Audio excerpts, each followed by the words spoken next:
America के राष्ट्रपति Donald Trump ने गाजा युद्ध विराम का फॉर्मूला पेश कर दिया है। फिलहाल इस पर इजरायली प्रधानमंत्री ने अपनी सहमति जता दी है। हालांकि सारे बिंदुओं पर आशंका बरकरार है। अब गेंद हमास के पाले में है। सवाल यह है कि क्या हमास अमेरिका के इस प्रस्ताव को स्वीकार करेगा? क्या गाजा युद्ध रुक जाएगा? लेकिन सवाल यह भी है कि गाजा का भविष्य क्या होगा, क्योंकि ट्रंप के प्रस्ताव में कई ऐसे मुद्दे हैं जिनसे गाजा के भविष्य के बारे में सही तस्वीर जाहिर नहीं होती है। गाजा युद्ध विराम पर नेतन्याहू ट्रंप की वार्ता की शुरुआत नेतन्याहू के माफीनामे से हुई। phone call today just to make it clear. I said to Prime Minister of Qatar. Qatar के पीएम को फोन कर नेतन्याहू ने हमले के लिए माफी मांगी और उसके बाद गाजा पर चर्चा हुई।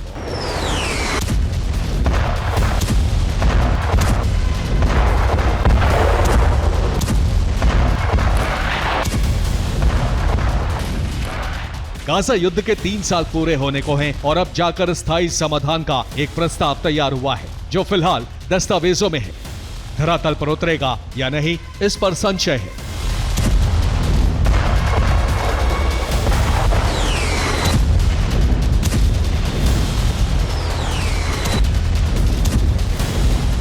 क्योंकि मसौदे की शुरुआत में ही कहा गया है कि अगर दोनों पार्टी शर्तों पर सहमत हैं, तो तुरंत सीज़फायर लागू होगा। शर्तों के 20 सूत्र तैयार किए गए हैं। मुख्य बिंदु इस प्रकार है। गाजा का शासन गैर राजनीतिक फिलिस्तीनी कमेटी ट्रांजिशनल सरकार संभालेगी, जो ट्रंप की अध्यक्षता वाले वोट फॉर पीस की देखरेख में काम करेगी। वोट फॉर पीस के सदस्य देश तय किए जाएंगे। फिलिस्तीनी अथॉरिटी में सुधार होने तक ट्रांजिशनल अथॉरिटी के हाथ गाजा का शासन होगा। गाजा पुनर्निर्माण के लिए ट्रंप इकोनॉमिक डेवलपमेंट प्लान तैयार होगा। गाजा की सुरक्षा के लिए अंतर्राष्ट्रीय फोर्स गठित की जाएगी। 72 घंटे में दोनों पार्टी सहमत होती हैं तो इजरायली बंधकों की रिहाई होगी। इजराइल सजा काट रहे 250 फिलिस्तीनियों को रिहा करेगा। हमास कार्यकर्ता गाजा छोड़ना चाहें तो सुरक्षित रास्ता दिया जाएगा। क्षेत्रीय सहयोगियों को गारंटी देनी होगी, गाजा भविष्य में खतरा नहीं बनेगा। गाजा को आतंक मुक्त किया जाएगा। इसके अलावा गाजा में राहत सामग्री, स्पेशल इकोनॉमिक जोन, रोजगार जैसे मुद्दे शामिल किए गए हैं। इजराइल फिलहाल इस पर सहमत दिख रहा है। लेकिन ट्रंप के इस मसौदे से गाजावासी और हमास सहमत नहीं दिख रहे हैं। हमास ने कहा है कि प्रस्ताव की कॉपी पढ़ने के बाद ही फैसला होगा और वो अभी तक नहीं मिली है।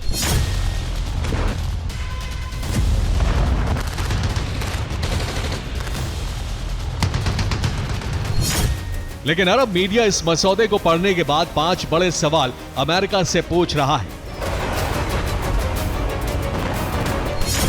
पहला सवाल यह है कि गाजा पर शासन कैसा होगा, क्योंकि गैर राजनीतिक फिलिस्तीनी कमेटी जमीनी मामलों को देखेगी। लेकिन यह साफ नहीं है कि कमेटी के सदस्यों का चयन कौन करेगा। दूसरा सवाल यह है कि क्या पीए यानी फिलिस्तीनी अथॉरिटी सरकार में शामिल होगी, क्योंकि मसौदे में लिखा है कि पीए में सुधार होने तक गैर राजनीतिक फिलिस्तीनी कमेटी सरकारी तंत्र संभालेगी। लेकिन यह साफ नहीं है कि कैसे तय किया जाएगा कि पीए सरकार की कमान संभालने के लिए तैयार है। सुधारों की कोई समय सीमा नहीं है। तीसरा सवाल यह है कि अंतर्राष्ट्रीय फोर्स का गठन कैसे होगा, क्योंकि कौन से देश गाजा में सेना भेजेंगे ये नहीं बताया गया है। फोर्स के पास अधिकार क्या होंगे ये भी साफ नहीं है। चौथा सवाल यह है कि इजरायली सेना गाजा से कब लौटेगी। प्रस्ताव में कहा गया है कि इजरायली सेना डीमिलिटराइजेशन के बाद गाजा से लौटेगी। इजरायली सेना के लौटने की समय सीमा तय नहीं है। पांचवा और सबसे बड़ा सवाल यह है कि क्या आजाद फिलिस्तीन का मुद्दा जिंदा है, क्योंकि प्रस्ताव में जिक्र है कि गाजा के विकास और पीए में सुधारों के साथ ही फिलिस्तीन का रास्ता तैयार होगा। यानी फिलिस्तीन के निर्माण पर गाजा के विकास और पीए के सुधारों की शर्त रखी गई है। प्रस्ताव में फिलिस्तीन की स्थापना को अधिकार नहीं माना गया है।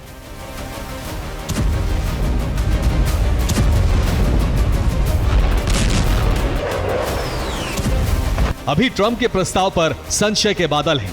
कुछ मुद्दे ऐसे हैं जिन पर इजराइल के घोर राष्ट्रवादी असहमत हो सकते हैं और फिलिस्तीन के स्थापना के मुद्दे पर गाजावासी और Hamas.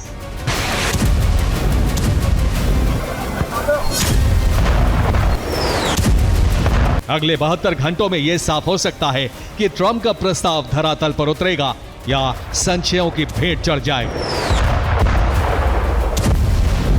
Bureau report, TV9, Bharatvarsh.